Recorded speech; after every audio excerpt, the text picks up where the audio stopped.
So we're here back at the Yuhi tent. We've got the sides down, which means we can take our masks off, which is a blessed relief.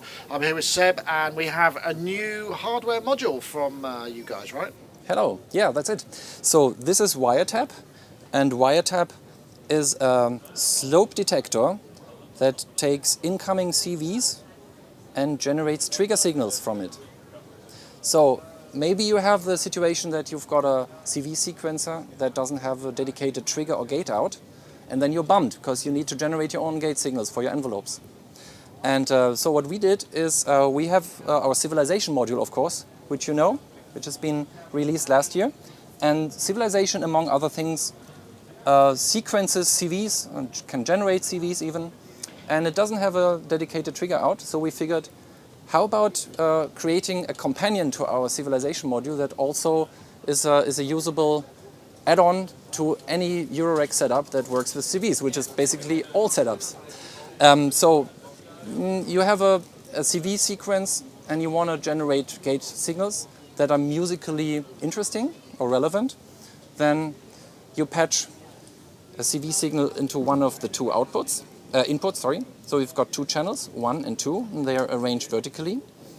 So you patch in your CV and it gets melted through, like buffered. So you can feed the output right into your oscillator. It won't be changed at all. So you basically plug the Wiretap in between your CV source and your oscillator. Right. And then all kinds of funny, musically interesting and good stuff will happen. For instance, in our first output will generate a gate whenever the CV is rising. On the opposite side, it will generate a gate when the CV is falling. Here we have a moving CV detector. Whenever the direction in your CV signal changes, then a trigger will be generated.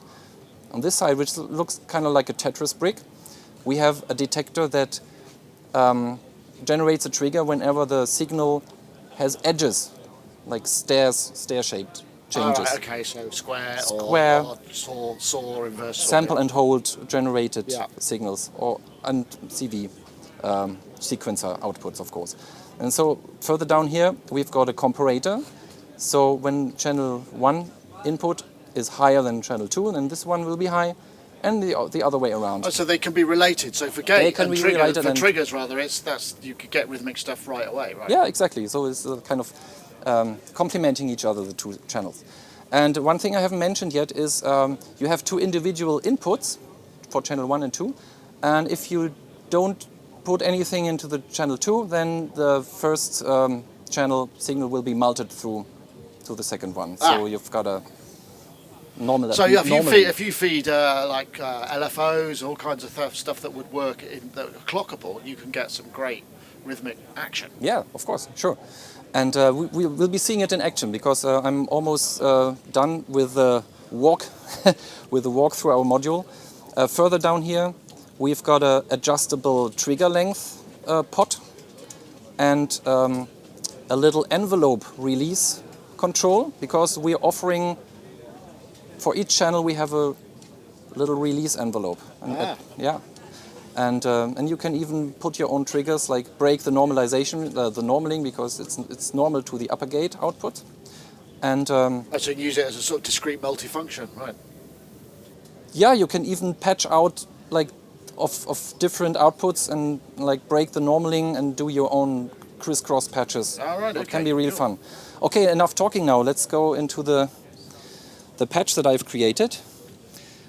Now here we have a baseline. Let me just kind of override the VCA and the envelope, so we have a... Now you're hearing the pure CV controlled oscillator action.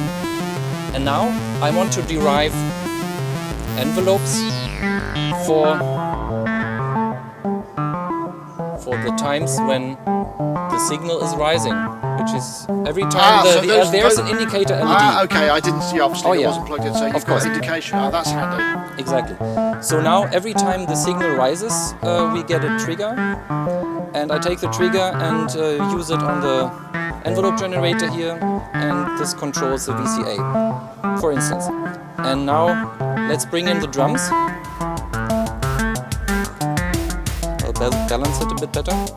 So all the orange leads, they are used to trigger bass drum, snare drum and hi-hat. And all these rhythmical triggers, they are being generated.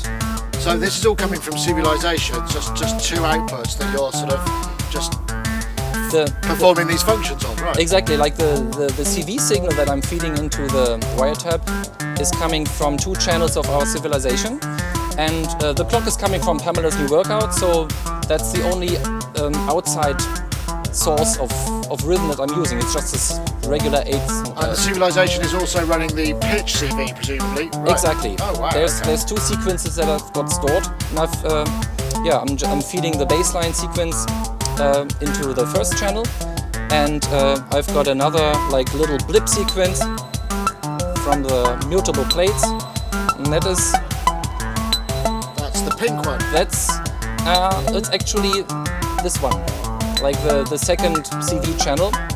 Okay, but the pink, this cable looks like that's the trigger. Oh yeah, for it. okay, yeah, that's the trigger for the envelope. I was getting to that, exactly. Okay. So the pitch CV is coming through the input, 2, and you see. So it's kind of like clock division, but much more.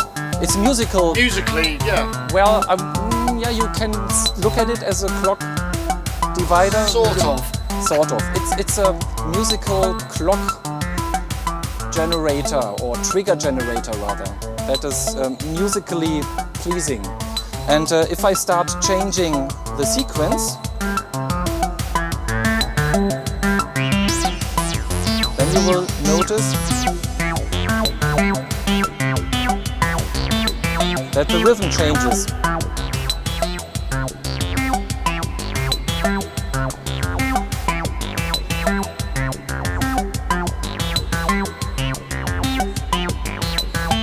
So you've got changes that are dependent on the interplay of the 2 CVs. Neat.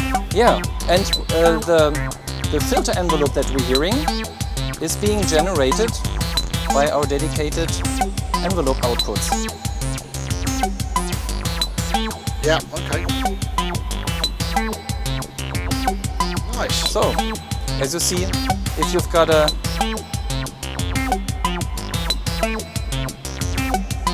CV source that needs triggering, we say you need a companion that creates rhythm out of it, because every melody deserves a rhythm. That's a great tagline. So I guess, in these times, the when and how much are always difficult questions to answer. So, yeah. But I'm going to ask them anyway. So okay, go ahead. How much Shoot. and when?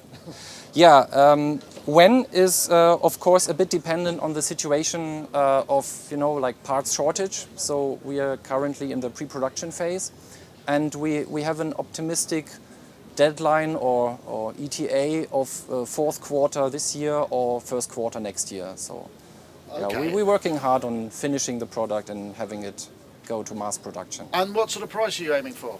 We're aiming at below 150, and we hope to succeed in that. Of course, the price is also dependent a bit on the availability.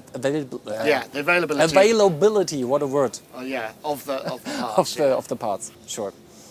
Seb, thank you very much. That was great. Yeah, Nick, it's been fun.